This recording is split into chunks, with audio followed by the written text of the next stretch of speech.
In the previous video, we saw how easy it was to restore from backup using the wonderful user interface we have with the vSphere data protection appliance. In this video, we will learn to manage replicated backups, which in my mind are one of the most powerful capabilities of this appliance. So in this video, we will define the need for replicated backups, and we will also go through in some detail the process to restore from replicated backup as well. vSphere web client. We're at the vSphere data protection appliance, the very first one that we are running on our 220 vCenter. And what we're going to do is to create replication jobs. So replication tab, replication job actions, new. It's asking us whether to choose to replicate guest images and application backups or replicated backups on this VDP. So what this means is that if this VDP has already has guest images and application backups on it, or has been backing up guest images and applications, then it can then replicate those backups. And then, of course, it's replicated backups, which means choose whether to replicate replicated backups. So we are choosing guest images because we have the Windows Server 2016 machine that is actually backed up on this VDP, and that's the one we want to move across to our branch site VDP. Click Next. So you can try selecting the clients individually. This is the only backup job that is in place. That's the Windows Server 2016 job. We click Next. We allow any kind of backup type, daily, weekly, monthly. Obviously, you can change all that, or by date restrictions and maximum backups. So a lot of flexibility in exactly what you choose to replicate. I click Next. I now need the IP4 or address or the host name of the second VDP. Click Next, and the address is 61, and the root and the password is. I will verify the authentication, and the authentication has succeeded. So I click OK. I click Next. So now I need to schedule how often the selections are replicated and what time of the day they are to be replicated. Now this is important because you don't want the replication to be happening at the same time that the sources are being backed up. So we need to make sure that the window is such for these replication of backups, so it happens after the backups have been completed. So that's what one would do in real life in a production environment. I have the backup running at 8 p.m. for my Windows Server 2016. So I'm going to say that on a daily basis, start at 10 o'clock. So we'll give it, we'll make it 9 o'clock because I think it only takes about 5 or 6 minutes to back up. So that after, so 8 o'clock, the backup will begin, and then 9 o'clock, the replication of the backup will begin. I click Next, and we'll keep the current expiration for each backup so they are consistent. So if it expires on the first VDP, it will expire here as well. But obviously, here you have the option of actually keeping your replicated backups off-site forever, or you can expire them after a couple of years, perhaps, because you can say yearly backups expire in, 2 years or something like that. So we'll just say keep the current expiration, and we click Next. The replication job name from host, well, we'll call it VDP from VDP1. I click Next. Now, this message keeps coming up. It is recommended to use the replicate user account for replication. And the reason is because it's not good to use root always.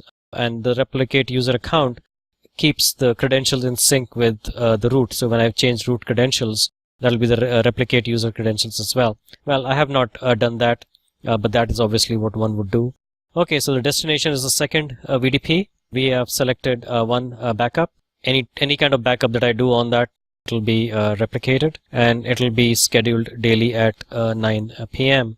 and I click Finish, and that will create the replication job. As you can see, the replication job was created successfully. I click OK. So the name of the job, it's in enabled state. Destination is the second VDP at our branch site. It's never been run, and the next runtime is next day at 9 p.m. Only one client, and we can show the item. That's Windows Server 2016. So all looks good. Well, we have the option to replicate now, so why not? I will click on replicate now. I'm back at the replicate. I did not press the button properly because I should get this drop down, so I'm going to replicate all the sources. Okay, no job was selected. I have to select this job, and I need to replicate now, replicate all sources. And now we get the message I was looking for, which is a replication request or requests issued successfully. And now you can see when we monitor the job on the sending vCenter server, we see that the VDP replication job source task is running, status is running, and we shall pause until it actually completes. So here it is, vSphere data protection, replication task has begun. So that replication of the backup has actually started, and that's the way one configures, initiates those jobs. I think I saw about 4% complete, but we will pause the recording until it is done. Let's look at this for a few more seconds and look at the status here. It tells us the percentage. So that's 58% complete at this point in time. It's taken about 20 minutes to get there. It should be getting pretty close to 92%, it seems. So we're back in our VDP, and we're looking at the job details for replication. And you can see that the client Windows Server 2016 image type backup, the job is from VDP1. This is the replication of the backup, was completed with a successful result, and it is next scheduled for 9/20/2016 at 9 p.m. So this is how one replicates a backup to a second VDP running at a remote site. In our case, it ran at the branch site. Since the replication of the backup for Windows Server 2016 succeeded, we are again in the VDP that's running at headquarters. What we want to look at now is to look at the Restore tab and look at this option here, Recover Replicated Backup. So I've selected the Windows Server 16 and I click on Recover Replicated Backups, which means that the VDP is now going to find out where those replicated backups are and give us information about that. So let's take a look at that. So we have to select a remote destination from an existing replication job, or we need to specify a new remote destination. In our case, we have a replication job already there in place that just completed successfully for Windows Server 2016. So I will select a destination to use from an existing replication job. If not, then again you have to specify the IP address and the username, password, and the path where the replicated backup is for the remote VDP.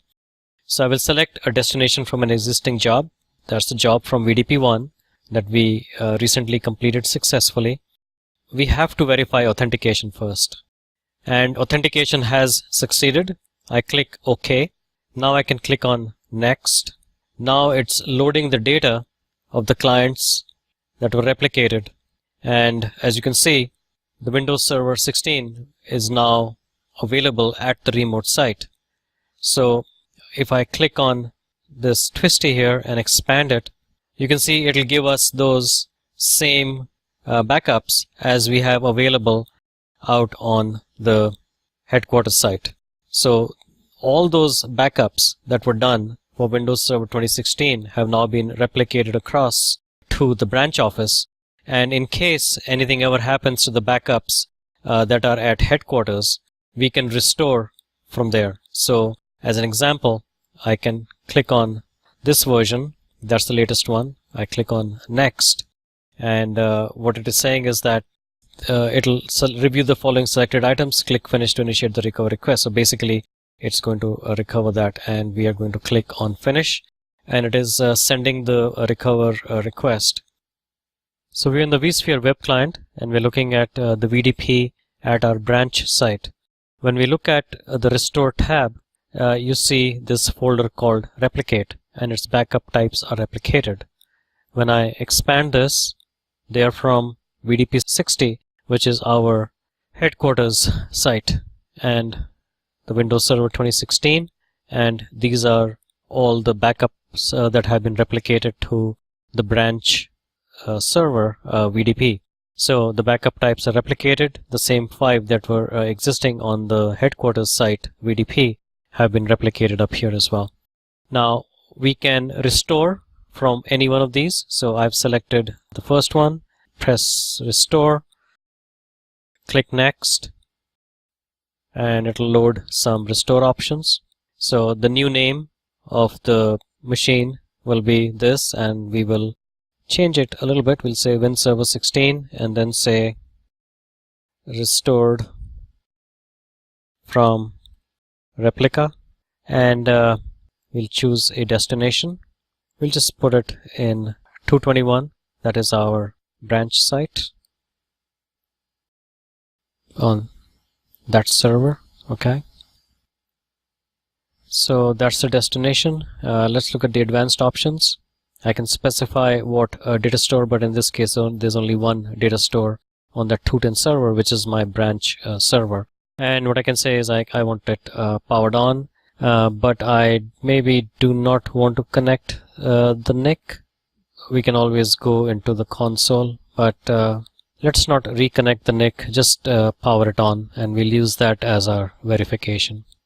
And then I click next, it'll say one virtual machine will be restored, one will be created, and when I click finish, the restore is initiated. So what we have done is we have restored from a replicated backup at the branch server. We are restoring the Windows Server 2016 at the branch site. Now we should go into the vCenter servers.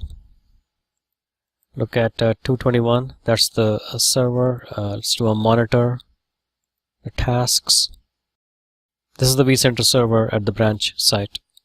And we can see that WinServer 16 restored from replica is reconfigured, and is this activity is happening. The VDP restore job is underway. So it is restoring at the branch site from a replica of the backup that was at the branch. So even if the headquarters site is down, it doesn't really matter. We've been able to restore that WinServer 16 machine at our branch site, which is the whole idea behind replicating backups. And so we are back here at the vSphere web client. I decided to check after some time as to the status of our restoration of the Windows Server 2016, and I'm in the branch office vCenter 221, and as you can see here, Windows Server 2016 restored from replica is now powered on and up and running. So basically, if you recall, the process we went through was to first set up the replication of backups from headquarters to the branch. When all that was complete, we also then created a job to restore at the 221 branch office site, and we restored from the replicas of the backups that had been copied over or replicated over to the branch office. So a very powerful way to restore at a disaster recovery site, because you really don't have to worry about too much as long as the synchronization of the backups and the synchronization of the replication of the backups is done properly. By that I mean that we need to make sure the backups are complete before the replication of the backups begins. So make sure there's plenty of time for the backups to complete, and when you're sure the backups are complete, the scheduling of the replication of the backup should be done according to that. So some amount of fine-tuning is required depending on your network and the latency of the network, the bandwidth, and so on. So after learning how to configure replicated backups, in the next video we will be covering file level restores. I look forward to seeing you there.